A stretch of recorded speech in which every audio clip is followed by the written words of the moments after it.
So here we are once again documenting the ever-changing face of Bangkok. In this episode we've got nightlife, food, art, shopping, hotels, religion and politics, as well as a couple of buildings in this city that are long beyond restoration but will never be demolished. Welcome to Vanishing Bangkok Part 3.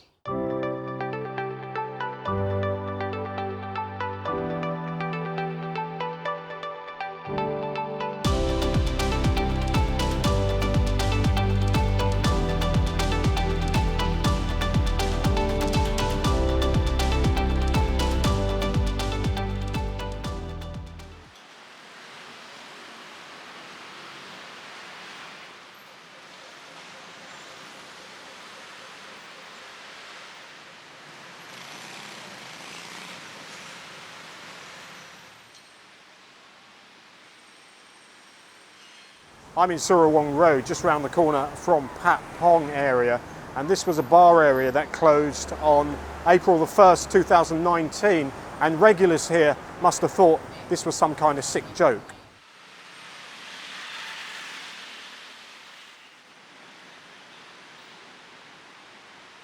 I'm about 10 metres away from the former entrance to Soi Pratichay, better known as Soi Twilight. It was a gay entertainment area and red light district dating back to the early 1970s. It got its name from the Twilight Bar, which moved to the area in 1971 from Sukhumvit, and it was well known for two reasons. One, it was standing only, and two, it had a certain type of handshake that didn't involve your hands. When you walked in, the bar's hosts would grab your balls, and apparently that was the entrance fee, cheaper than buying a ticket. Not sure if you did it back to them, and I suppose the nearest you're going to get to that now would be at Beach Road, 3 o'clock in the morning.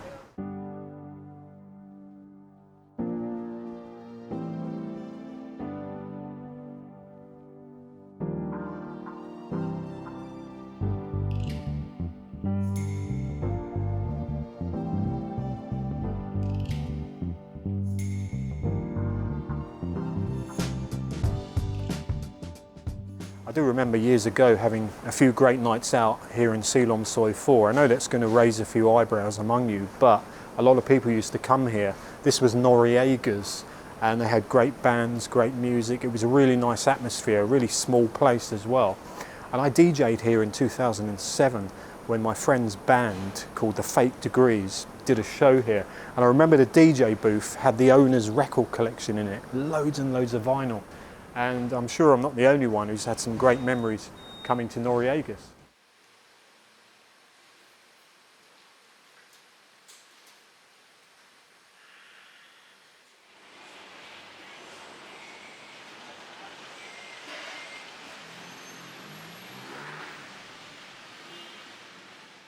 I'm in Sukhimvit Soi 11, a street that has changed a hell of a lot in the last 10 to 15 years. Places like Cheap Charlie's, Q Bar, Bed Supper Club and many other places have all been consigned to history. In the old days you could come down here late at night and have an adventure well into the early hours. Nowadays it's a lot less exciting.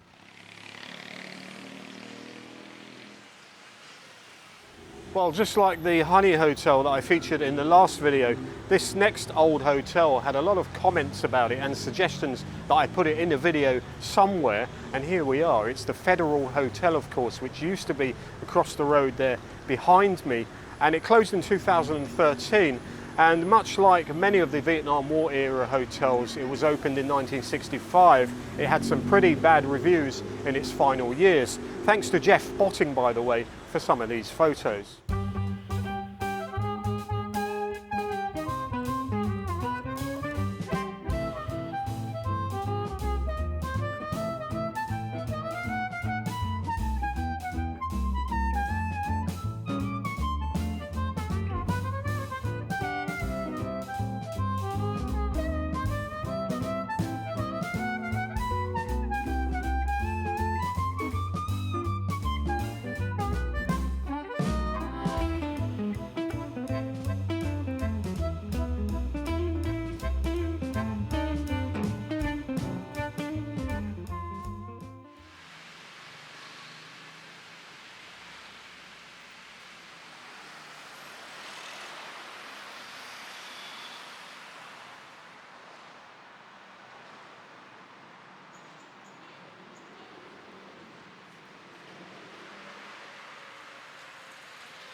The Royal Orchid Sheraton Towers Hotel is on the location of the original HSBC Bank headquarters right here, where the Klong Padung Krungkasem Canal meets the Chao Phraya River. There is a point of reference. This old warehouse here, you can see, is still standing today. I think the area was cleared sometime in the late 1970s. The Royal Orchid Sheraton Towers Hotel opened in 1982.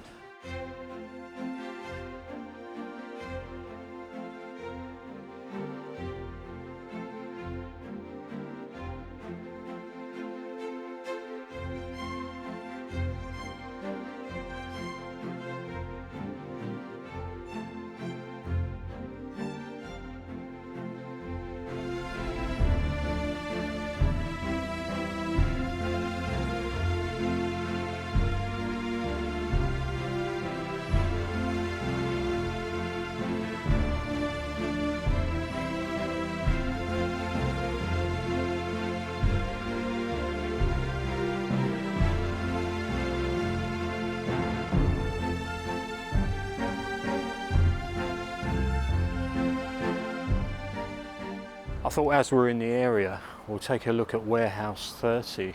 This is a building that dates back about 90 years. It was occupied by the Japanese during World War II and escaped bombing by Allied forces. Now it's home to my favourite art gallery in the city. Let's have a look at the Aurum Gallery.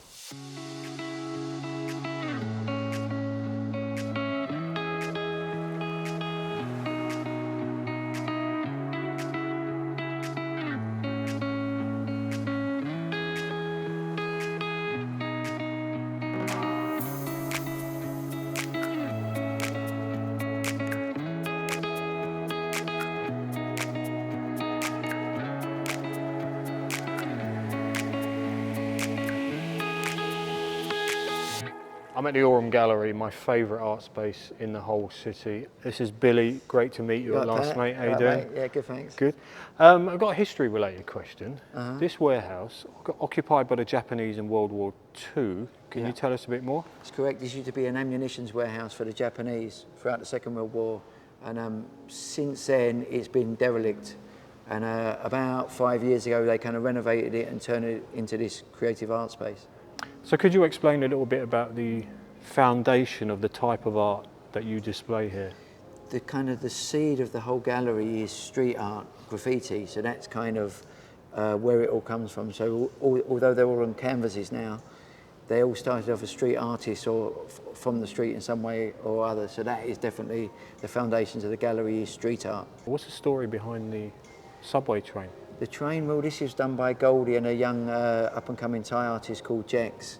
And the story with this is an exact replica of a New York subway train from the early 80s, because that's kind of where this wild style, especially in graffiti, very first started. And we've done it in the gold leaf that they use for Thai temples, because this is kind of like our temple to street art. Yeah. Like a shrine to graffiti. I also heard that you're playing dub tunes on Sundays round the corner from Khao San Road. Tell us a bit about that, and we can give it a plug as well. Thanks, mate. There's a little bar called Irie, and because we're into art here and we're also into music, you know, they're our passions. Yeah. Especially, you know, with Goldie here and stuff. So yeah, I play a bit of dub reggae, a bit of a heavyweight dub sound, roots, that sort of stuff every Sunday down at Irie. Yeah, I'll leave a link in the description as well. Well, thanks a lot, Billy, and hope to see you on Sunday, mate. My pleasure, mate. Cheers. My pleasure. Thank you.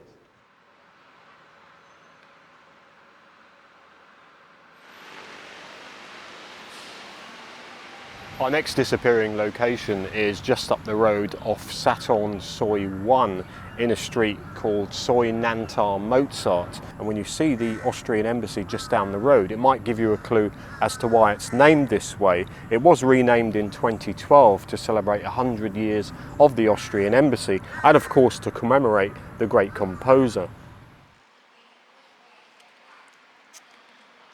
Well, the reason why I'm walking down this very affluent looking and quiet street is to find the former location of the famous, or rather infamous, Babylon Hotel and Spa, very popular with gay men. And when you see the facilities, the surroundings, and of course the secluded location, you'll see why it made the top 10 of gay destinations in Thailand. It opened in 1987 and closed sometime in 2021. I don't think it was short on trade, pardon the pun, but more because of the pandemic and that the landowners wanted to sell up the land to a developer because real estate around here is worth a hell of a lot of money.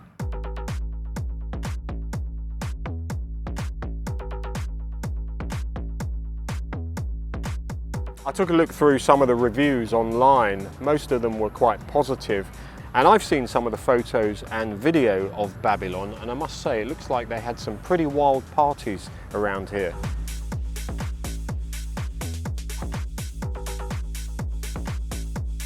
Not long after closure, the land was cleared for redevelopment, and as you can see, there's not much going on around here just yet. I'm assuming it's going to be another high-class condo project, much like the Sukhothai residences next door. And of course that means all the residents along this Soi will have a much quieter environment without the village people, Jimmy Somerville, Freddie Mercury and a crowd of Muscle Marys marching up and down singing "Don't Lead Me This Way." They'll definitely get a much better night's sleep. Anyway, we're going to head back to Rama 4 Road and talk about macho men and rings of a different kind.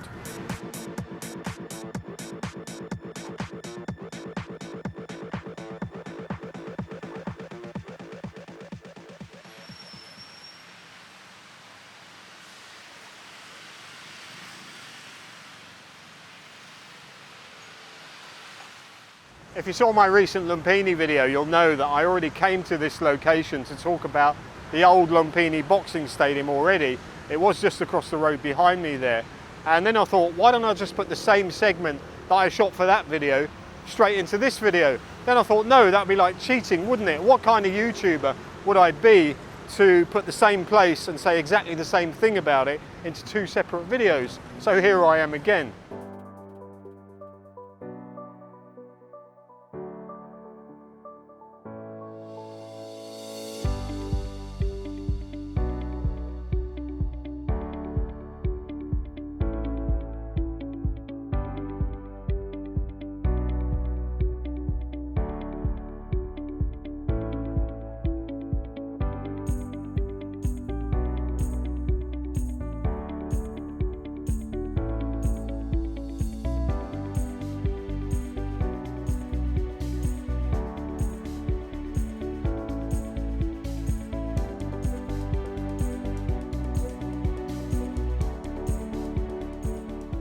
Lumpinee Stadium opened in 1956 and closed its doors in February 2014 after thousands and thousands of nights of blood, sweat, noise and knockouts. The ring at Lumpinee Stadium was a place where a lot of young fighters aspired to perform in and hopefully get their hands on the prestigious Lumpini Championship belt. The longest reigning Lumpini champion was Chor Diesel Noi Tanasukan from Ayutthaya. He reigned from 1981 to 1985 and was finally stripped of the title when there was no one left to fight. He was famous for his sky-piercing knee strikes, and as you can see from this video, I wouldn't like to take one of those to the ribs.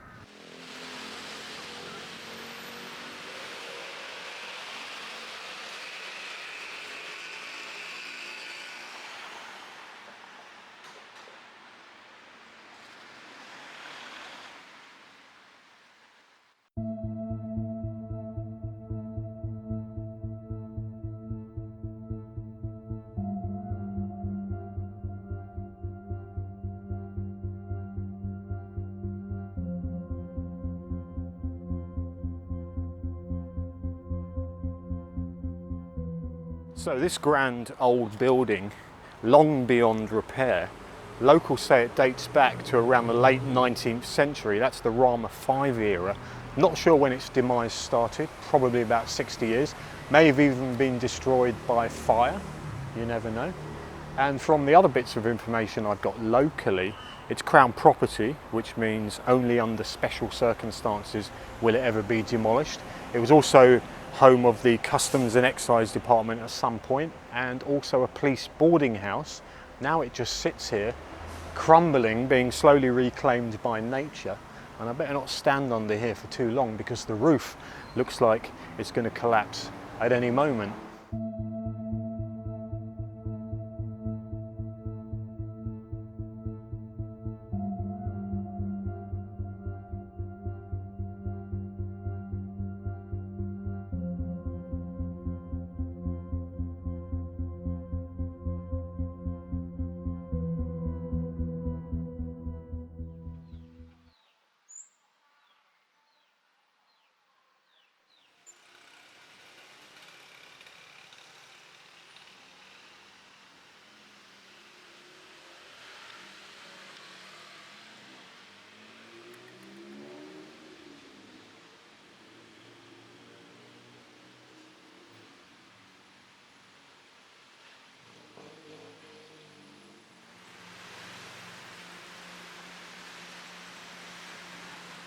Well, I found this little soi here, and normally it would be pretty impossible to find.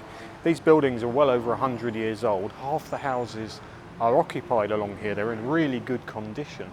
And I saw a picture of this place in a Facebook post, and I went looking for it, and I thought, where is it?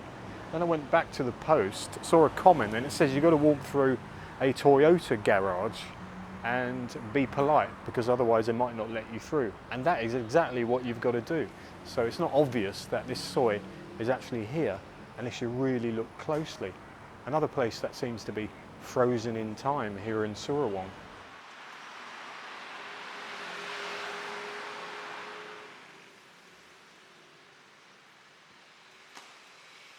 Well, this is a building that is definitely not vanishing at any time soon. It's the Bangkokian Museum, well worth a visit. I'll leave a link to that in the description. So this part of Bangrak is home to a very large Indian community, and a lot of Indians over 150 years ago lived in wooden houses around here. And I remember a post on social media about 5 years ago. I read it in a UK newspaper. It was outrage because there was what they claimed was a Nazi sign on the door of a house. And of course it did create quite a bit of a stir amongst the British press. But it makes you think, doesn't it, how ignorant people can be. And here is the sign once again on the door of this Hare Krishna temple. So we're going to go further along to a street called Soi Jesus.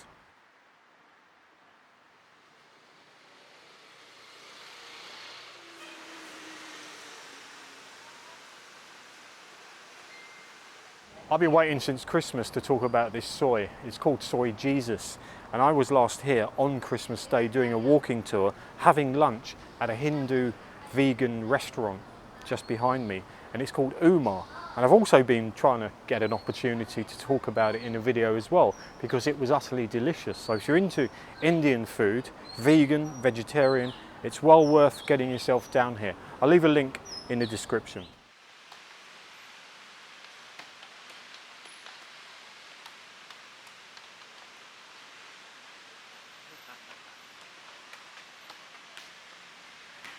Well, I didn't just come to Soi Jesus to talk about what I had for lunch on Christmas Day. I came to see a couple of old houses, and this one here is 133 years old according to one of the guys who works at Umar restaurant. And the landowners apparently have no intention whatsoever to demolish it, which is great to hear actually. Round the corner is this gateway, which is probably around about the same age. And if anyone's got any idea of the history of this gateway, I know it's a bit of a long shot, please leave a comment.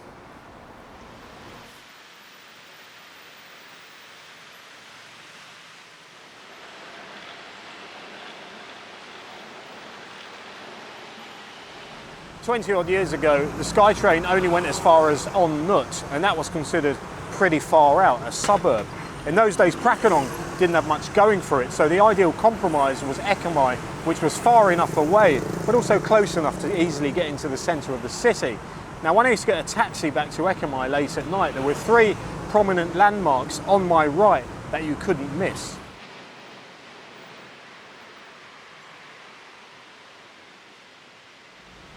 The first place was the Rex Hotel. You couldn't miss the sign with its ageing 1960s architecture. It had one of those dodgy coffee shops, and you only stayed there if you didn't know any better, or if you had hired a companion for the night, if you know what I'm saying. The ground floor rooms were prone to flooding, but the architecture was pretty modern for its time when it was built.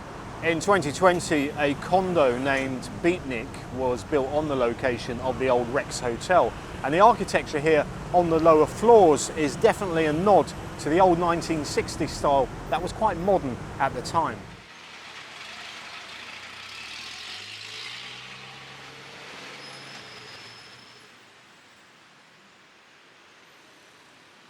There are still 1 or 2 relics of the old days still in business on this part of Sukhumvit Road. One of them is the Chawalit Turkish bath right here next to the bus stop.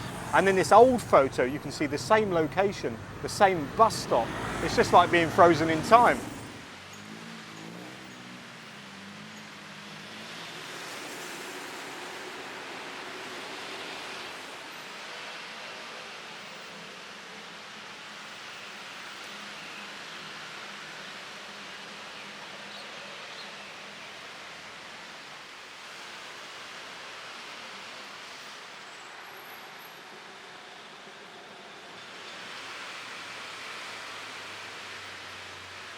The second spot you couldn't miss was the bright lights of Sukhimvit Soi 38, the famous street food area where you could eat and drink at all hours of the night and the morning.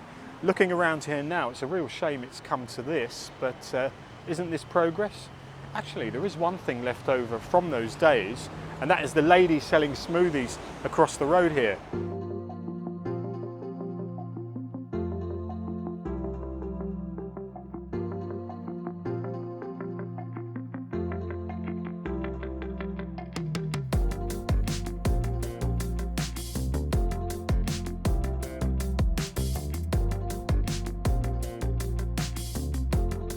Another place you couldn't miss when you came through here at night back in the day was the Colosseum Brew Arena. Very popular spot. You could see the crowds of people queuing up, all the lights. It was like a cross between Las Vegas and Egypt. A lot of popular Thai bands played here over the years. It opened in 2001, closed in 2007, and now the location is taken up by the Siri condo.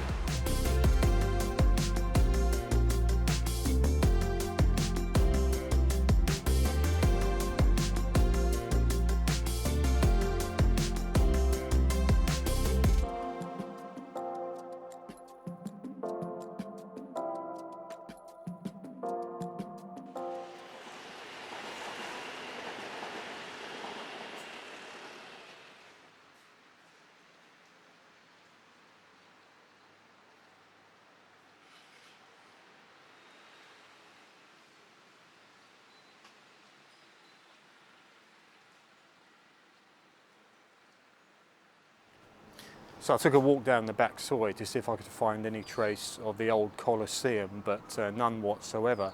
And as I'm in the area, I might as well give you a bit of extra interesting history. Sukhumvit Soi 40 is where the Klong Toi Canal starts. It runs alongside the street all the way into Klong Toi. And as a bonus, here's an old photo of Sukhumvit Soi 40.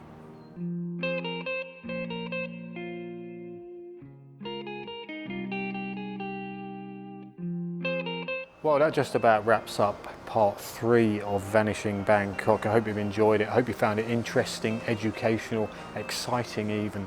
Please do subscribe if you haven't already done so. Like, share, leave a comment. If you want to support me and support the channel, you can do so via the Buy Me a Coffee link on the screen, or you can join the channel and become a member. That just leaves me to say thanks very much for watching, and unless I vanish, I will see you soon.